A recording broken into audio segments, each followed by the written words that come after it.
Bonjour et bienvenue au cours de danse orientale de Diane Carme. Aujourd'hui, nous voyons le grand cercle.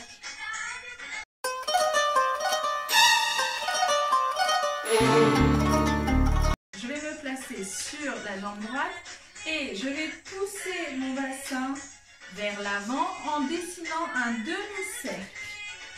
Je termine mon demi-cercle sur la jambe gauche. Donc j'ai changé le poids de mon corps de la droite à la gauche. Je refais mon demi-cercle.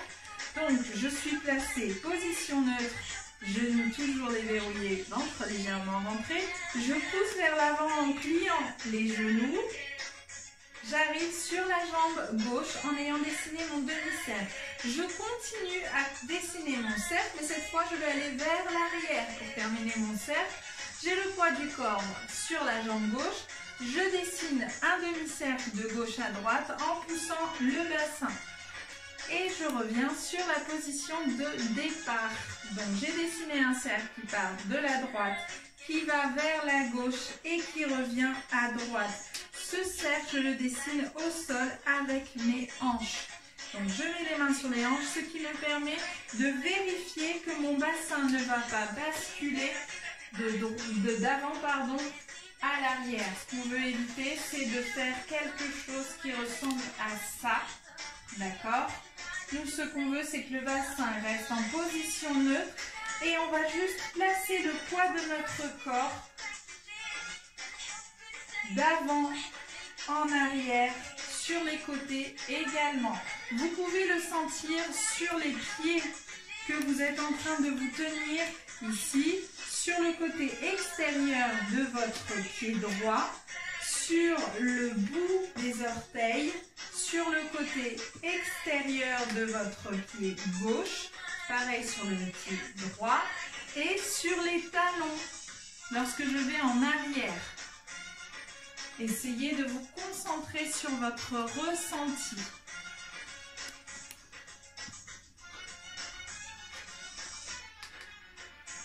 Bien évidemment, le haut du corps va aussi bouger, mais il faut dissocier le haut du corps du bas du corps. Attention au piège de faire l'exercice uniquement avec le haut du corps. Vous pouvez aussi avoir l'envie de faire le mouvement, croire que vous êtes en train de le faire, alors qu'en fait, il n'y a que le haut du corps qui bouge. On empêche le haut du corps d'être le seul élément à bouger. Ici, on se concentre également, totalement sur le bassin. Effectivement, lorsque mon bassin est vers l'arrière, le haut du corps est vers l'avant. Sinon, ce n'est pas possible. On est obligé à ce moment-là d'utiliser la bascule du bassin et c'est ce qu'on veut éviter. Donc, lorsque le bassin est en arrière, le haut du corps est en avant.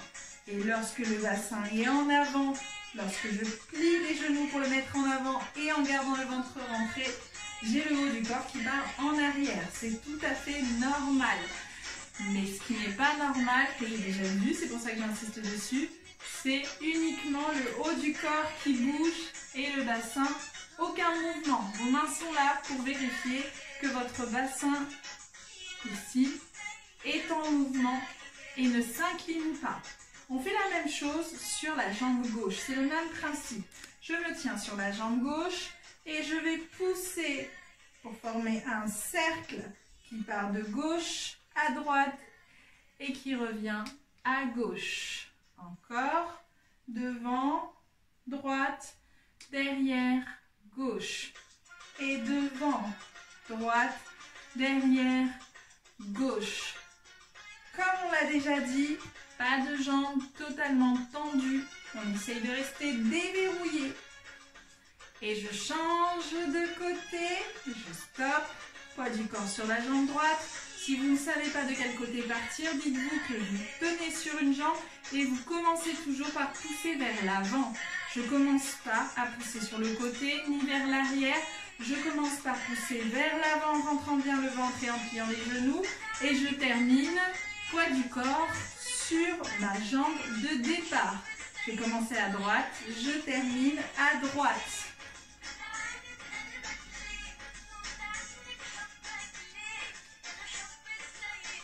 4 fois avec la jambe gauche.